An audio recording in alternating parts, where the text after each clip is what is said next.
Olsen, a senior fellow at the Ethics and Public Policy Center, studies and provides commentary on American politics. His work focuses on how America's political order is being upended by populist challenges from the left and the right. He also studies populism's impact in other democracies in the developed world. From 2019 to 2023, Mr. Olsen was an opinion columnist for the Washington Post, where he wrote daily pieces focusing on politics, populism, foreign affairs, and American conservative thought. He is also the author of The Working Class Republican, Ronald Reagan, and the Return of Blue-Collar Conservatism, and The Four Faces of the Republican Party. Mr. Olsen taught in the Thomas W. Smith Distinguished Scholar in Residence, taught as the Thomas W. Smith Distinguished Scholar in Residence at ASU, just down the road here, for the spring 2023 semester. He also taught at Villanova, Catholic University of America, and Hillsdale College Graduate Studies Program. Mr. Olsen was previously an editor at adhered.com and a regular contributor to American Greatness, City Journal, and World Magazine. Mr. Olsen's work has been featured in many publications, including the New York Times, Wall Street Journal, National Review, The Guardian, and the Weekly Standard. So with that, let's welcome Henry Olsen. Thanks. Thank you. Thank you very much. Here we go. Thank you very. Thank you. Hello there. Thank you very much for coming. Those of you who are familiar with Niccolo Machiavelli, you'll recognize the phrase imitating the prince, because he counsels his readers in the small and infamous booklet, The Prince, that if one wants to be a great prince, one needs to study the great princes of the past and imitate them. And that is, in fact, what he purports to be doing throughout The Prince, is presenting examples of great princes or failed great princes to teach particular lessons to the modern prince.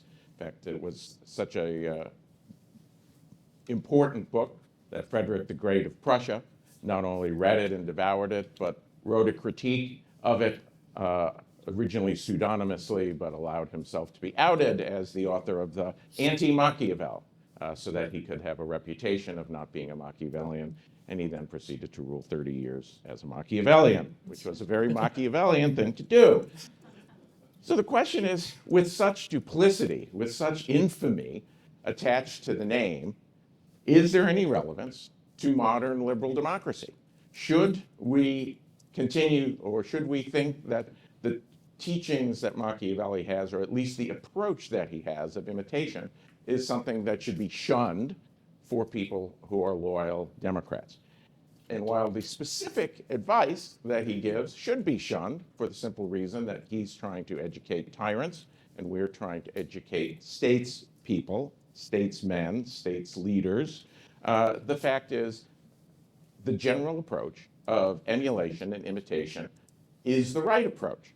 And that's because there is, in each democratic order, a particular set of characteristics that are conducive to great people rising to meet great occasions and solving them. They are different in different democracies. In Britain, for example, Winston Churchill could become prime minister without ever fighting a general election as the leader of a party. The most important audience he needed to persuade was not the people, although he certainly tried to do so in his wilderness years, but the people whose opinions mattered, the leaders of his party, the king and the king's advisors. So when the time came, he could become prime minister, having persuaded them without ever having to put his ideas to the test before the people. But in the United States, that's not possible. You must win an election, a national election, in order to obtain the mandate that puts you in the position where you can do the things that allow you to be considered a statesman, one of the great. So what are these things that a statesman must have in order to acquire the political power that allows them to save the regime? That's what I will be talking about, and that's what I teach when I teach in one of these various universities. So I know you're all waiting. Everyone loves lists. Who are the greats? Who do I teach? Who are the people who should be emulated in the United States of America? Well, before that, first a message from our sponsor. No, I'm not. This isn't one of those annoying YouTube things where you're just waiting for somebody and suddenly you hear all about the fat-burning medicine that you have to take in order to lose 20 pounds in 36 hours. Now, what I want to do is first define what are the characteristics that are necessary to determine who is great. And that is, first, the president must, or the potential president, must meet a regime-threatening crisis, which is to say, Bill Clinton often lamented privately, although of course allowed it to become public, that he did not become president at a time of great challenges. He came president after the great challenge had been met. So he could be a wonderful president, but he can never go down as one of the great presidents. He could be a great politician, but he can never be a great president because the times did not meet what he thought the man was capable of. You must then win a national election with a clear approach to dealing with the problem. Some failed statesmen, people who would win elections at times of regime-threatening questions, won their mandate without offering a clear approach to solve the problems. Needless to say, they are not viewed as the more successful presidents. Third, they must, of course, be correct. That's part of what makes you a statesman, is actually meeting the crisis successfully. But then, and this is crucial to understand, you must do so around a core principle that lives on beyond the existence of the crisis, which is to say each of the people that I'm going to mention are people who built the coalition around a core principle that addressed the crisis, allowed them to undertake the policies that solved the crisis, but which could be applied to the lesser problems of human affairs. And what they did in doing so was not simply meet the crisis, but create an ongoing, durable coalition that ruled in each case or was influential in each case for decades after they left the political scene, thereby changing the entire character of the American regime. That is why they are great statesmen. They are the people who have made us who we are today. So now the list. The four greats are Thomas Jefferson, Abraham Lincoln, Franklin Roosevelt, and Ronald Reagan. And I'll explain why in a minute, but I'd like to start by distinguishing four people who can often be talked of as great presidents or important presidents and why they're not on the list. The first is George Washington, undeniably a great president, but because of the circumstances of how he acquired his esteem, his reputation, and his power, he can't be emulated. He is an example of a democratic prince because he acquired his esteem by winning a war for independence as the general of an army. He became president because of that esteem that no person would see it fit to challenge him. He did not need to persuade, he was bestowed. And the fact that he had the soul of a servant rather than the soul of a tyrant meant that this man who could have become emperor, people have talked about how he could have been King George I of America, would never accept a crown, would never think about taking a crown. But you cannot emulate Washington now because the circumstances of how he acquired the political support that allowed him to make the statesman-like decisions setting forth the first course of the new American Republic are not possible. So then you have the other three, Andrew Jackson, William McKinley, and LBJ. Each arguably dealt with the regime question. For Jackson, it's what's the nature of democracy going to be in this republic? Is it going to be an aristocratic or an oligarchic one or a pure, largely democratic one?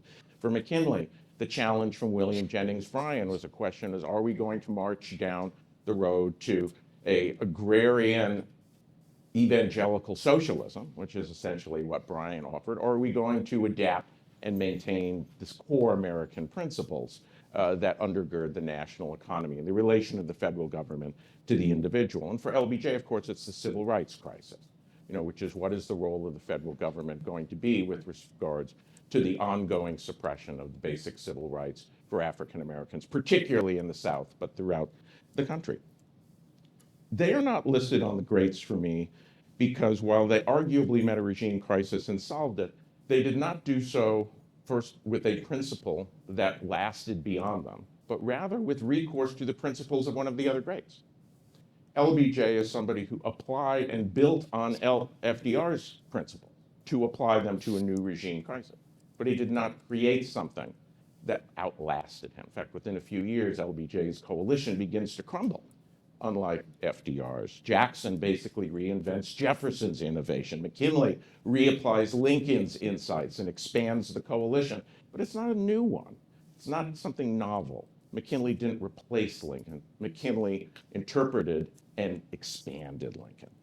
So what each of these four greats also did was create a new coalition where there had once been a minority. That Jefferson's Republican Party becomes the dominant feature of American life, changing its name to the Democratic Party under Jackson's reign. Of course, that itself is indicative of how he met the regime challenge question of what is the character of the regime going forward as we have mass suffrage, universal male freeholding suffrage, white male freeholding suffrage. He created a principle around his regime. And the question that he did was he took the question of 1800 was going to be, what is the character of the American regime? Is it going to be an aristocratic leaning, or as he called it, monarchical regime that would be kind of an American version of Great Britain?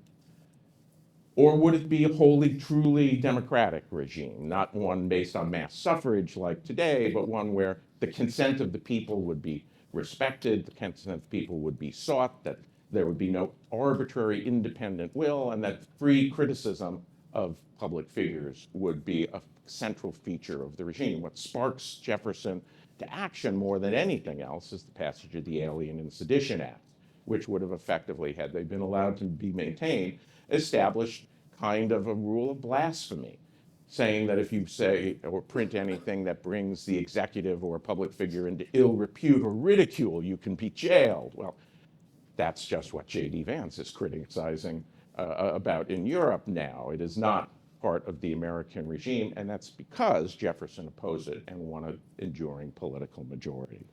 Of course, he wins such a great majority that the Federalist Party is gone by 1820, and he wins such a great majority that Jackson can rather easily reform it in the face of a new opposition in the 1820s. We know what Lincoln's challenge was. It's the challenge of slavery, but he too brought a minority into a majority. The Republican Party didn't even exist in 1853. The Whig Party had collapsed. There was a competitor party, the Know Nothing Party, that was trying to make immigration, not slavery, the main regime question of the American regime. Lincoln brings all of these groups that are not loyal, dyed-in-the-wool, unwilling to condemn slavery Democrats into a new coalition called the Republican Party. It's an incredibly fraught and difficult thing. One person involved in that, Schuyler Colfax, who would go on to become vice president under Grant, says that the person who can bring together a Republican Party with such diverse opposing viewpoints is doing something that is worthy of a Napoleon, of a Bonaparte. That's the difficulty of the task that Lincoln managed to confront and achieve. Of course, the Republican Party endures after slavery is ended. That's not a given question, but of course, the principles that he endorsed, the principles he created, allowed for the Republican Party to continue to be applying them to non-slavery questions. Franklin Roosevelt, of course, met the challenge of the Great Depression. And he met the challenge of the Great Depression by so thoroughly reinventing what it means to be an American that it's difficult to recapture what life was like before 1932. You know, I often, when I'm teaching this, have to tell people, what do you do when you lose your job? Well, you go down and get your unemployment insurance. Well, guess what? That's an FDR creation. When you had 25% unemployment in 1932, you had no government unemployment check. If your family or your church or your neighborhood or your state or your county couldn't support you, you were tough out of luck. And so forth and so on. And it goes on and on and on. And of course, that New Deal coalition survived until 1980 as so dominant that the last Republican president of the United States in 1980, and that was Gerald Ford, would say on the eve of Ronald Reagan becoming the apparent nominee that a conservative Republican cannot be elected president in the United States. So if you want to look at it, he says it. New York Times quotes it, I think it's either March 7th or March 11th, 1980. That's the reigning viewpoint. we have to be acolytes of FDR. We can only talk about the degree in which government expands. We can't talk about ideas that harken back to an era before FDR. That's how great FDR's influence was. And that's how great Reagan's influence was. That he was able to inject liberty into the garden of Roosevelt. So that over the next 40 years, after he brings a Republican Party that was so decrepit, only 20% of Americans said they were Republicans, that Democrats had a 23-point lead in partisan identification when he won the presidency, and Republicans were an afterthought in most of the state elections. They hadn't run the Congress since 1952.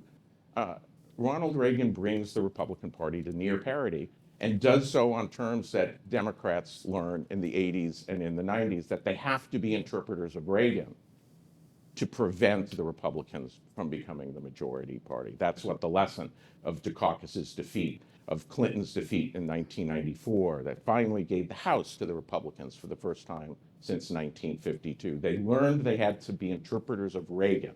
He established the contours of what were acceptable political controversy of discussion. That's why they're the greats. Now the question is, what are the threads that tie them together? They have discrete challenges, they have discrete times, they have discrete personalities, they have discrete modes of communication between them. Ronald Reagan could sit for a television camera and talk to people immediately.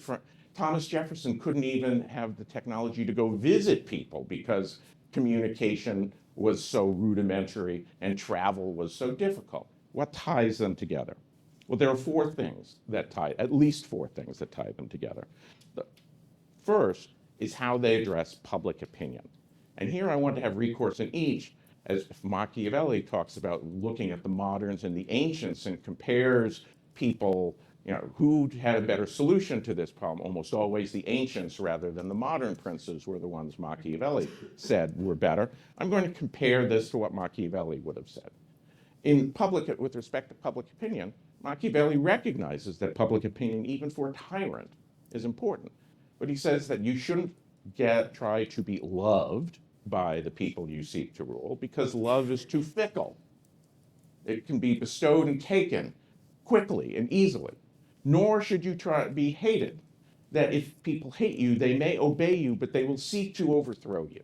So what his approach to public opinion was to create a climate of fear and respect, so that what people would do is they would be afraid that if they crossed the prince, they would be killed or have their property taken away. But he was not so despotic that they would strive to overthrow him. So that's Machiavelli's approach to public opinion. What is the democratic approach to public opinion? To persuade and to encourage. You don't seek love, you don't seek fear, you don't seek hatred. Of course, in the inside game of baseball politics, you always want to be able to reward your friends and punish your enemies. But as far as how one acts towards the people, you seek to persuade and to encourage, to accept where public opinion is and interpret that and move it in your direction without necessarily going too far. Lincoln, for example, knew that he had to deal with race prejudice, that was a common viewpoint, and he was attacked by his opponent, Stephen Douglas, in the 1858 Senate campaign for being what he called a black Republican, an abolitionist, somebody who wanted to be a race mixer. And as odious as those attacks were, in a world where race prejudice was extremely widespread, Lincoln had to avoid that. So what Lincoln did was basically say, I'm for the freedom of black people, that in their ability to earn their own living and keep what they earn by the sweat of their brow, they are completely our equal. But he always denied that he favored the social and political equality of the races. Now, it may very well be that secretly he supported the social, political equality in the race. Certainly he had no problem meeting a black man in the White House, Frederick Douglass. He had no problem extending and supporting the idea that blacks should have suffrage under what became the 13th Amendment. But he understood what he could do with public opinion and moving it one step down the road so that he would be able to build the coalition to say, at least we can agree that slavery is awful. Roosevelt, Reagan, they all advanced certain. So, are you just looking at those, or do you have slides that you're going to share with us? No, I have no slides. Okay. It's just- Sure. And Lincoln understood the importance of public opinion. He said in a number of his speeches, variations on the sentence that in a democracy, public opinion is everything. With it, whoever can steer it can move legislation just so much. So he always understood that public opinion in a democracy is everything. So all of these people understood where democracies, the Americans' public opinion were at a time, persuaded and moved it in a direction so that they would say that this person's principles, this person's ideas is the acceptable solution to the problem that is consuming the public discourse. The second question is, how do you treat your adversaries? And how do you characterize them in rhetoric? For Machiavelli, it was a simple question. Kill them. There's some of Machiavelli's most infamous scenes are infamous scenes of torture or infamous scenes of tricky assassination. Obviously, that's not what democratic statesmen do.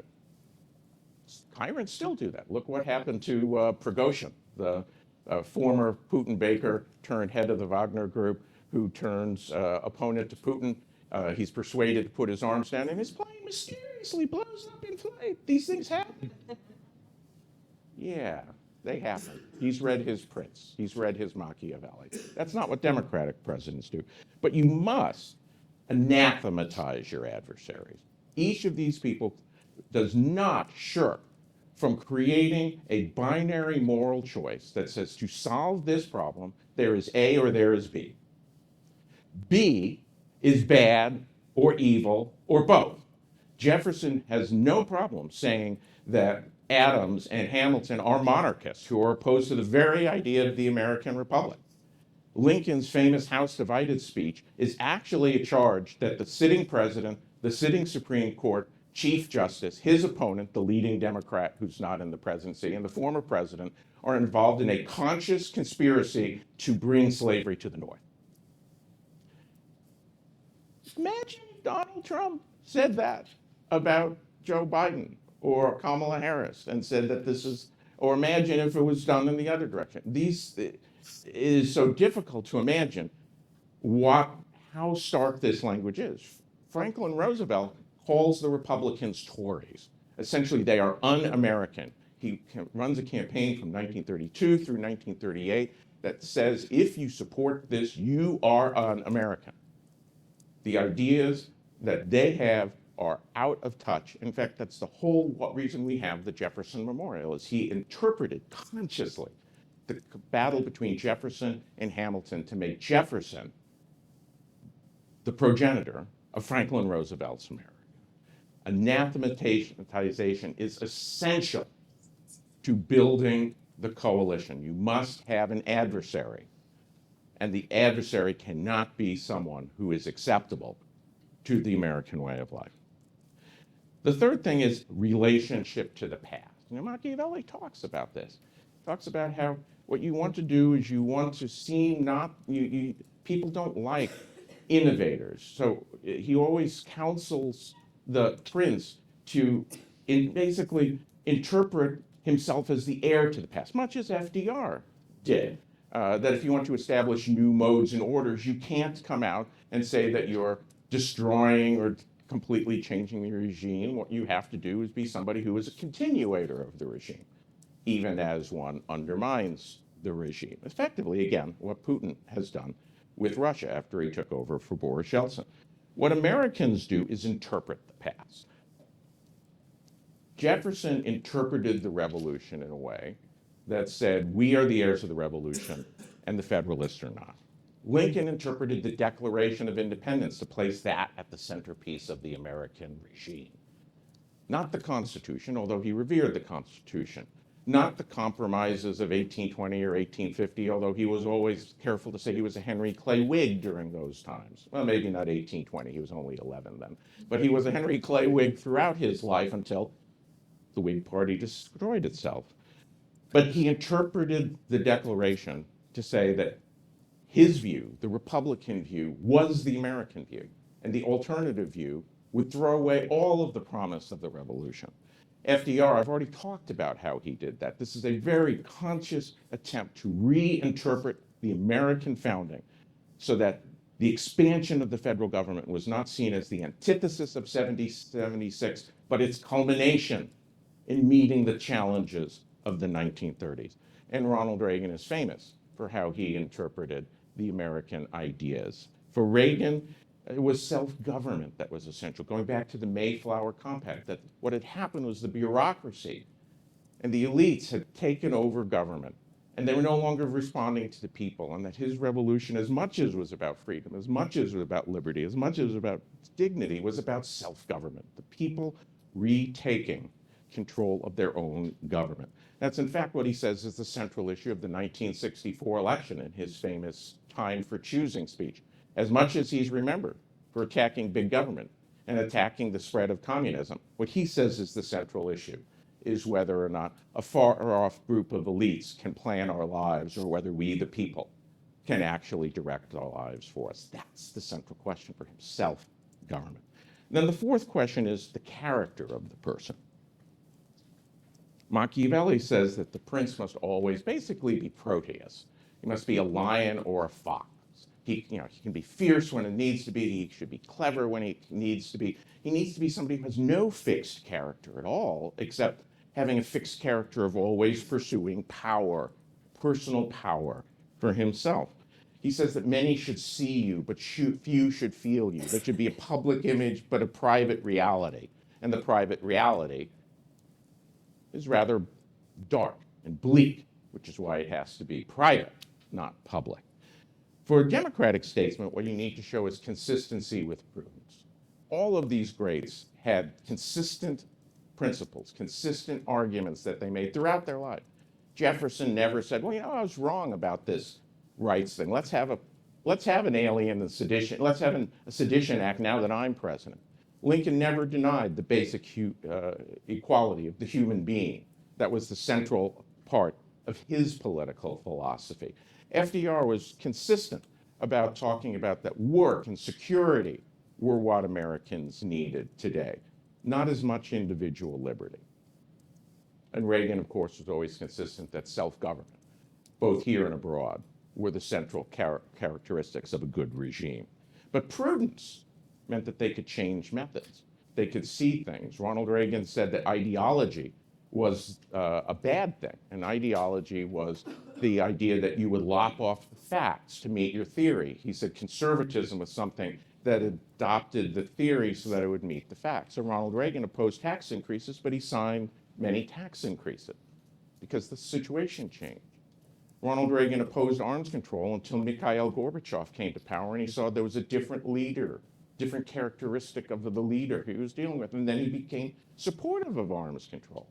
Franklin Roosevelt was a supporter of internationalism, but rejected membership in the League of Nations because that's how he could secure the support of the delegates needed to become the nominee for the presidency of the United States.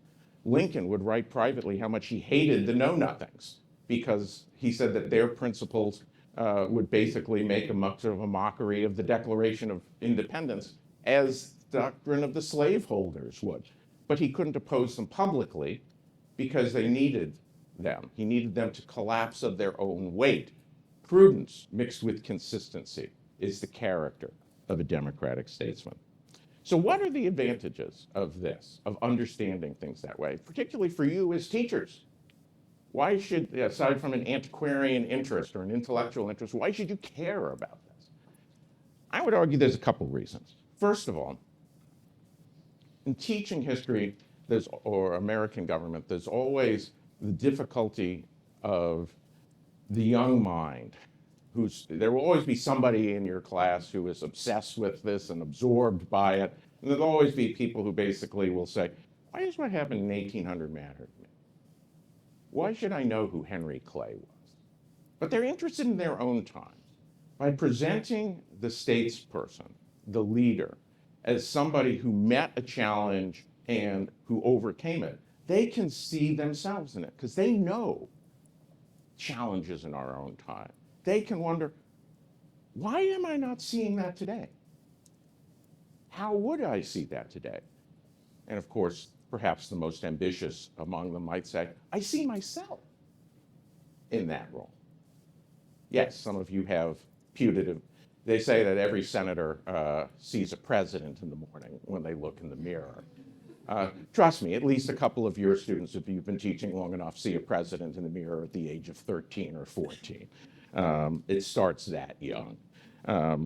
But then you have the question also of teaching a proper reverence for democracy, because as Lincoln says in the Lincoln alludes in the Lyceum address, just because we have a democracy doesn't mean the great ambitions are gone.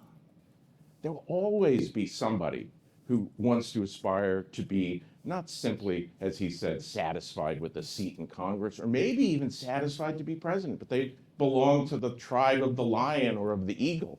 They see themselves and want to be seen as one of the great people of history. Arguably, that's what's driving Xi in China right now. Wants to be seen as the person who made China great in the world after 2 centuries of being humbled by the West. Putin, seeing Russia great again after the humbling defeat of what he called the greatest geopolitical catastrophe of the 20th century, which is the collapse of the Soviet Union. They see themselves as great, not simply as leaders. That soul exists in democracies. And Lincoln said that there's only 2 ways to be great in the Lyceum address. He says, you can either enslave free people or free slaves. And in a democracy, his whole speech is meant to talk about how you channel those ambitions to the preservation of the regime. Well, teaching this means that you can help teach people how to recognize the dangers to the regime so that your citizens are better educated, so that when your students can become good citizens. And for the ambitious, they can see how their ambitions can be gratified within a democratic framework. As frequently as it's happened in the United States that that's the case, it remains a massive, massive outlier in American history. And other democracies have failed. France, fortunately, when its moment in 1958 came, had a great man who believed in democracy, Charles de Gaulle. Basically, France's Washington could have become a dictator, instead created the Fifth Republic so that democracy could endure under French circumstances. So you have that. And I think if you do that, what you'll find is you'll begin to teach people in a way so that over time, if we did this more often, trust and belief in democratic institutions would rise. The talent level would increase. Think about it right now. If you're really ambitious and you have the soul of a servant, do you go into politics? They're shaking their head no up here. No, I mean, being an entrepreneur is a great way to gratify that ambition. Why not become lionized like a Steve Jobs, or prior to becoming a divisive figure, an Elon Musk, or Bill Gates? You can be an entrepreneur and be one of the greats in that field. Or you can be the modern version of a poet. You can be an artist. When I remember seeing Madonna interviewed by Dick Clark on American Bandstand, then the big weekly show where aspiring artists became, who with their first hit became known to other people. And this young 20-year-old woman is being interviewed by Dick Clark, and he says, "What's your ambition? What do you want?" And she says, "To rule the world." Well, in a way, Madonna did rule the world through art. Global, a global superstar that spread a particular idea about human sexuality and human life. Madonna achieved her ambition of being one of the great poets of her time. But imagine if these people are channeled into democratic life to secure, to preserve, to enhance, to embellish the American democracy. That can only help. And imagine citizenry that views these people in this way, not as petty bureaucrats who disdain the average person, or corrupt, sleazy politicians who just cut deals. There's always going to be those people, but if they can see the possibility of nobility, not through wielding power as a judge or a bureaucrat, but through wielding power as a citizen, through the involvement in the elective process, that can only help secure our democracy. And it can only help procure the desire for real solutions rather than the continued back and forth of false solutions that only disappoint and only drive us down. Machiavelli wanted to be the advisor to real princes. He ended up not being known as important for being able to advise the Medici or his beloved Florentine Republicans, but as being the teacher of tyrannical princes for centuries.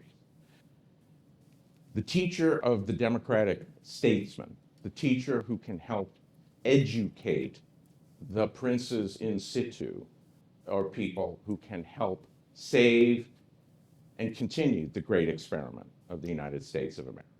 Thank you.